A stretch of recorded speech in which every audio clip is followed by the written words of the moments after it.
U.S. President Donald Trump met with French President Emmanuel Macron in Washington today. Prime Minister Justin Trudeau was in Kyiv for the 3-year anniversary of Russia's invasion of Ukraine. When asked if Canada was willing to commit to putting soldiers on the ground in Ukraine to enforce a possible peace agreement, Trudeau did not rule out the possibility. We know we're going to have to continue to do more and more in an uncertain world, and Canada will be there. As to how we will be there, we will work with our neighbours on it, but everything is on the table. Foreign Affairs Minister Mélanie Joly joins me now. Minister, welcome back to the show. Good to see you. Thank you. Good to see you, David. You're in the United Kingdom. The Prime Minister there, Keir Starmer, said recently he would be willing to put troops in Ukraine as part of a security guarantee after the war ends. Prime Minister Trudeau said today Canada isn't ruling out doing something similar. How realistic is it that Canada could have a military presence in Ukraine after any possible peace deal? Well, you heard the Prime Minister, everything is on the table. And why is that? Is because there are real conversations happening right now on security guarantees. And for those watching us at home, what does that mean? It is a way to make sure that ultimately, if there is a ceasefire and a peace agreement, that President Putin doesn't use this as a way to leave Ukraine, rearm, and to reinvade. And it is also a way to make sure that while Ukraine is safe, we are establishing red lines to make sure that President Putin doesn't attack also NATO territory, because then, of course, it's the security of Europe at stake, and it is also our own security. We also know that China and Russia are working together militarily in the Arctic, and that is a threat to our sovereignty. So that's why having conversations with the UK, why I'm here, also with the French, with the Germans, and all Europeans, and of course Americans is key. Right, but presumably putting British troops, Canadian troops, troops from France, as President Macron has suggested, inside Ukraine, should there be renewed hostilities and there's an attack against any military personnel from the NATO countries, that is in effect an Article 5 triggering event, is it not? That this could plunge NATO into a war with Russia? Should we take this step as an alliance? So the conversation, what would be NATO's role? Would Ukraine join NATO? This is all on the table. What I can tell you is Canada's position is Ukraine should join NATO.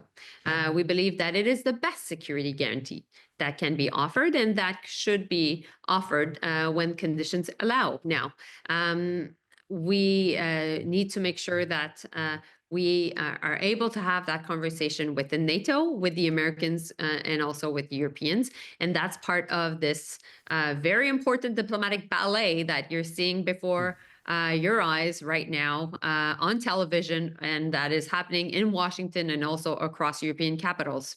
How do you have that conversation within NATO when the posture of the United States is changing so rapidly? I mean, we have seen President Trump refer to President Zelensky as a dictator. He's holding talks with Russia without Ukraine at the table. I mean, can allies count on U.S. support? And do you have the capacity to protect Ukraine without U.S. support? Well, we disagree with the fact that Ukraine is not being is the aggressor. We think that in every war, the first casualty is truth, and we know that the truth is that Ukraine was invaded. It was an illegal invasion by Russia against the UN Charter and against the very principles and rules that we've established since the Second World War. And that is why we understand that the U.S. position has changed, but our own principles and our own position as a country, as Canada, has not. And so that's why we will continue to make sure that we support Ukrainians fighting for their freedom. You heard the Prime Minister announcing new financial assistance to Ukraine that is actually backed by Russian sovereign assets.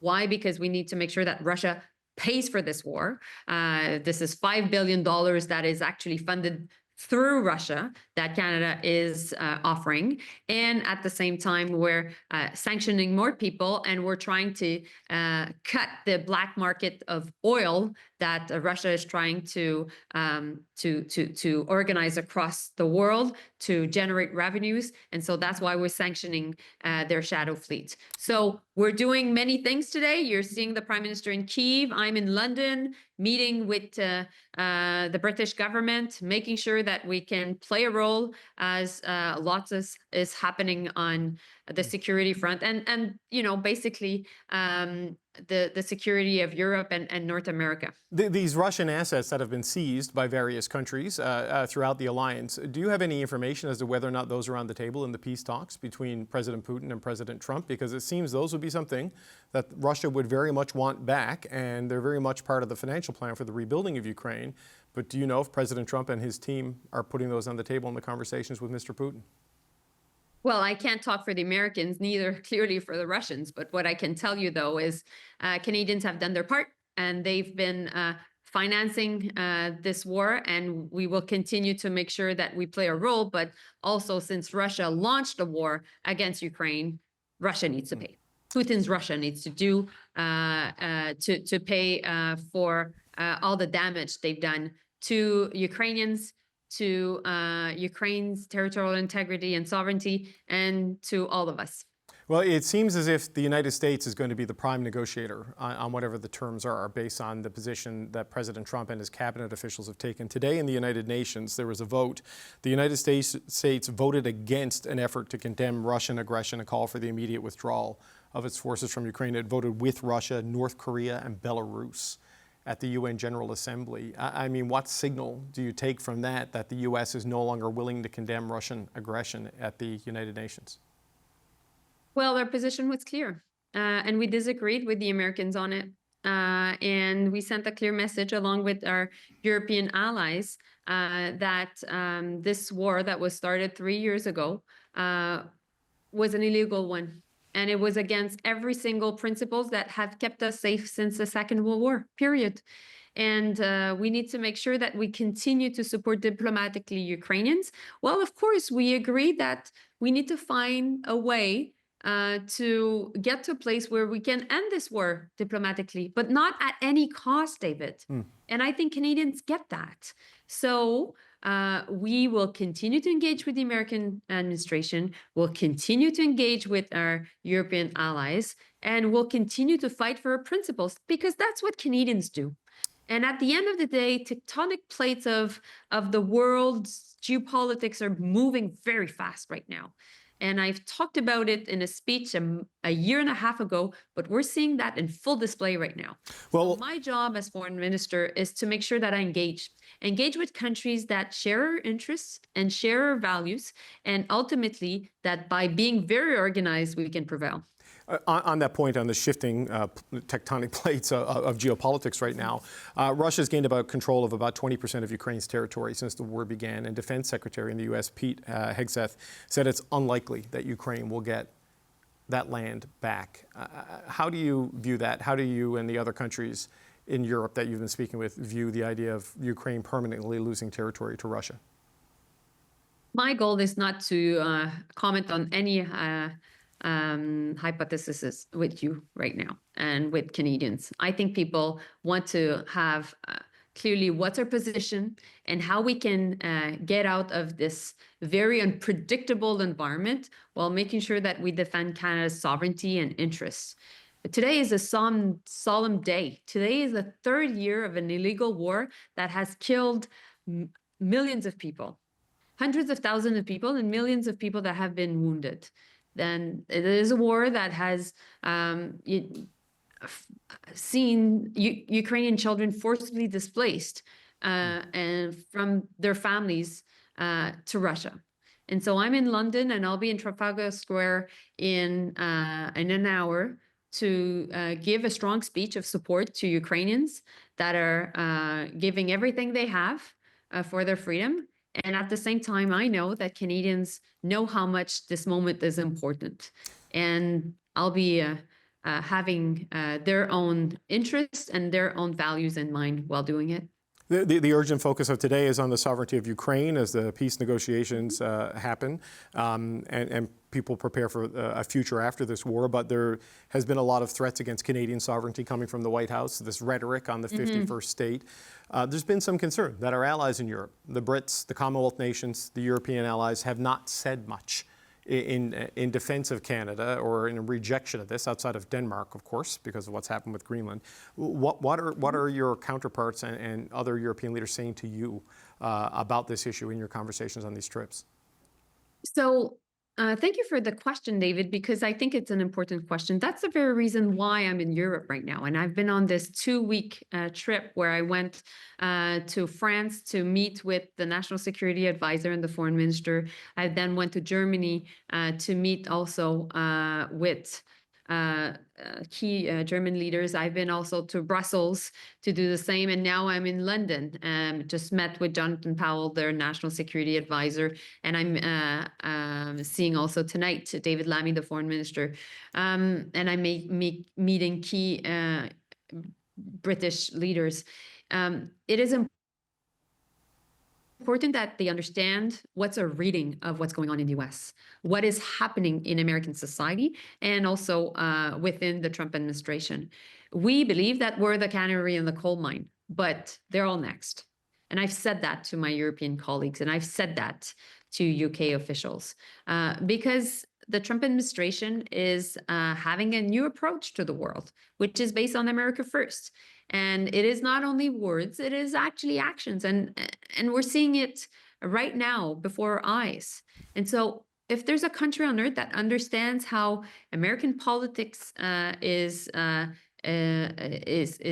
happening and being implemented and in action, and if there's one country on earth that understands how Americans themselves react, it is us. And so there's a lot of interest to understand what's our reading, what we're going through, and actually the only way for all of us to be able to defend our interests is being very strong and acting as a coalition on tariffs and any form of economic threats, and also on security. And these are the two fronts that I'm working diplomatically on. So just as a final point, Minister, as you're speaking with them, they're hearing what you have to say about it, but do you think there will be public declarations coming from the United Kingdom, coming from France, coming from Germany, coming from these other nations, in terms of basically telling Donald Trump to knock it off? Oh, I'm convinced. You think we'll see that in the coming days, or do you have assurances that that will happen, or what is your read of it? I think that there's a lot of support for what Canada is going through. I think that the fact that people are not necessarily understanding what's at stake is something that my job was to actually understand, to tell them what was really at stake. And I think there's a level of surprise. But I think that, like I was saying, they haven't gone through their entire process of dealing with this new Trump administration. And every single country on earth will go through that. We were just the first. Foreign Affairs Minister Mélanie Joly, we appreciate the time. Thank you. Thank you. Take good care. Only the destiny of Ukraine that is at stake. It is Europe's destiny. It's the third anniversary of Russia's full-scale invasion of Ukraine, and today Ukraine's allies tried to show their strength without the United States. At a summit in Kyiv, Canada pledged more light armored vehicles and to provide Ukraine $5 billion from Russian assets that Canada has seized. The Prime Minister also didn't rule out sending Canadian troops as part of a peace deal. And we know we're going to have to continue to do more and more in an uncertain world, and Canada will be there. As to how we will be there, we will work with our neighbors on it, but everything is on the table because we need to make sure that might no longer makes right in this world. But also today, the United States voted against a UN motion condemning Russian aggression in Ukraine. And while President Donald Trump claimed his meeting with the French president was a step toward peace, he again spoke of a shrinking role for the United States. I'm also pleased that President Macron agrees that the cost and burden of securing the peace must be borne by the nations of Europe, not alone by the United States. Anders Fogh Rasmussen is a former NATO Secretary General, and he joins me now. Hello, sir. It's good to meet you. Thank you for being here on this important day. Thank you for having me. The state of the defense of Ukraine right now, Ukrainian allies have announced new supports and more sanctions on Russia. But is that show of unity enough to reverse what the United States has done in the last couple of weeks? Well, obviously, the statements from President Trump has weakened the negotiation position of both the US and Ukraine. And that's why European leaders today, in a demonstration of support for Zelensky, gathered in Kyiv. And I do believe that Europe will be able to compensate for the lack of US support. What does that look like in your view, sir? Does that mean troops inside Ukraine, as the British Prime Minister Keir Starmer has suggested? And how quickly do you think Europe can mobilize something that can do this job? Yes, I agree with Starmer. It means deployment of European troops on Ukrainian soil. President Trump has stated that the United States will not deploy American troops on the ground in Ukraine. And Ukraine desperately needs security guarantees to prevent a future Russian attack. And that's why Europe must mobilize and deploy a peacekeeping force to Ukraine. I could imagine a coalition of the willing European countries that are capable and willing to invest what is needed to deploy such a peacekeeping force. It's remarkable to be having a conversation of the European nations and to a lesser extent Canada needing to find a way to go it without the United States. When you consider that NATO was founded, to protect Western democracies from the Soviet Union. I mean, what does it say about the strength and stability of this alliance with the way the Americans are speaking about Russia's aggression in Ukraine and demanding mineral rights in response for defending Ukraine and criticizing so many of its allies throughout the continent? Yes, it is indeed unbelievable. First of all, I would like to stress I would be delighted to see Canada join the European efforts to provide security guarantees for Ukraine. But you're quite right. It is unbelievable. And for me, it's a very sad development. Since my childhood, actually, I have admired the United States, and as a politician, I have done what I could do to strengthen ties, not only between Denmark and the United States, but between Europe and the United States. However, we have taken note of the fact that President Trump has stated that we cannot automatically count on the US assistance in case we have problems in Europe. And that's why I have suggested to create a coalition of the willing, probably led by France and the UK. It's interesting. I read the piece you've written in The Economist, sir, where you don't take Donald Trump's side, but you try to explain the frustration that he is manifesting here, that exists in America, that they have spent heavily on the defense of Europe over many decades. And many European countries haven't met their defense spending targets, as Canada hasn't, and money has been used for infrastructure and social development. And they've benefited from the U.S. wealth and defense spending as a result of that. Do you think that is the pure motivation here with Donald Trump, or is it something larger? He is once both seemingly imperialist and isolationist at the same time. It's difficult to quite translate what his motivations are.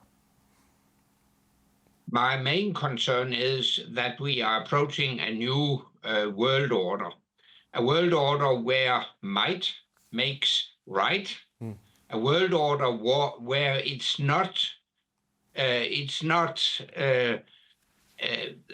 international law that governs countries' behavior, but the strongest countries will just decide the destiny of the smaller and weaker countries.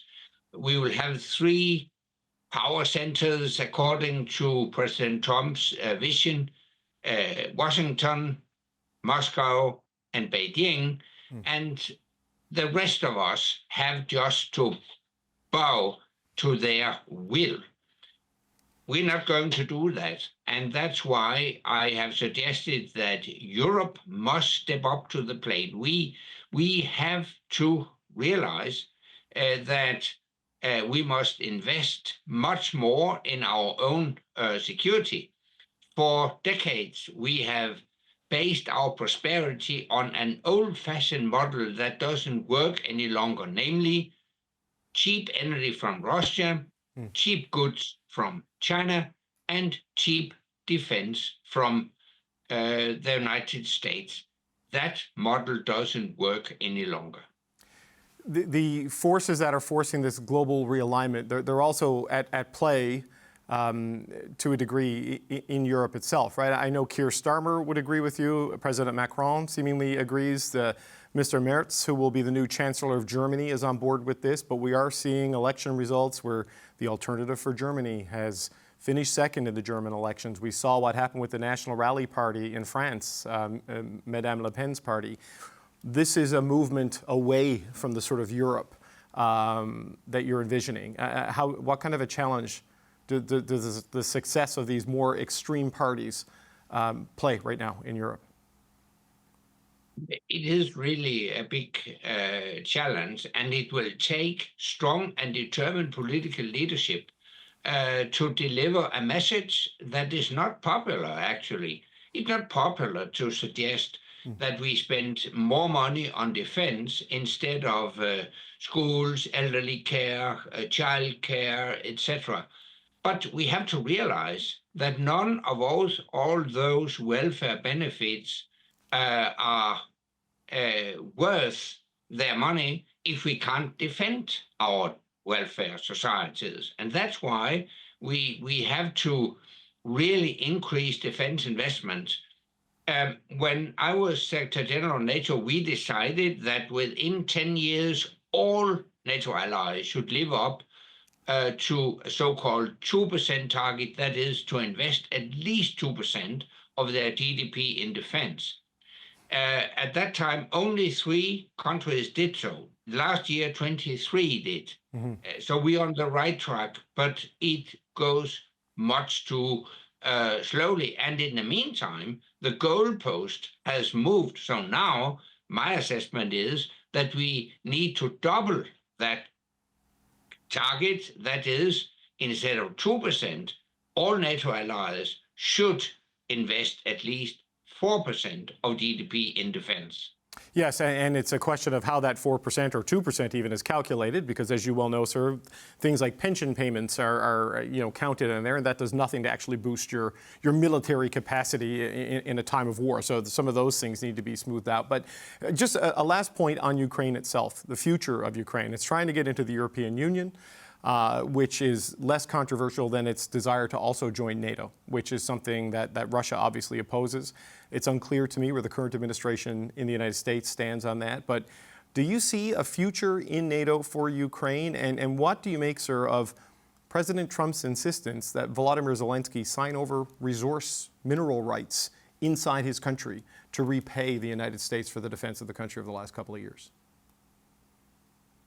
First of all, let me stress, it's not for Putin to decide whether Ukraine should join NATO. It's an issue to be discussed solely between Ukraine and NATO. So we shouldn't raise that issue in negotiations with Putin. He has no veto right in that respect. So that's the first thing. Second, yes, I do believe that Ukraine belongs to NATO. We need Ukraine as a bulwark against a still aggressive Russia. Gray zones are danger zones. Finland and Sweden realize that. That's why they have joined NATO, and we should conclude exactly the same as far as Ukraine is concerned. On the mineral rights, this is the last point. This seems to fit into the might makes right scenario you spelled out, that this was not something President Biden ever would put on the table, but President Trump, and there are reports that there may be in the final stages of negotiating that. What do you make of the precedent this sets? Yeah, but it's unbelievable. And much of his statements are rubbish, actually. It's fake news. He has delivered wrong figures. The fact is that when it comes to military aid, Europe and the US delivers almost the same value of weapons to Ukraine. When it comes to direct financial assistance, Europe delivers much, much more than the United States. And all in all, I find it incredible to believe that Ukraine could or should deliver raw materials in exchange for security guarantees. This is about values. This is about principles. This is about defending freedom and democracy. It's not about minerals. But unfortunately, President Trump is a transactionalist and not a transatlanticist. And that makes a big difference. And that's why in Europe we have to conclude we are on our own. Just one last point, sir, before I let you go, because obviously we're speaking to you today because of your former role as Secretary General of NATO, but you're also the Prime Minister of Denmark, so you know Greenland really well. What do you make of this effort to, I mean, we're dealing with this here in Canada about becoming the 51st state, according to the President. What do you make of his ambitions and aspirations to take ownership or acquire ownership of Greenland from your country? Well, that will never happen. That's my first point. But secondly, I'm concerned that Putin and Xi Jinping are listening very carefully to the rhetorics of Trump.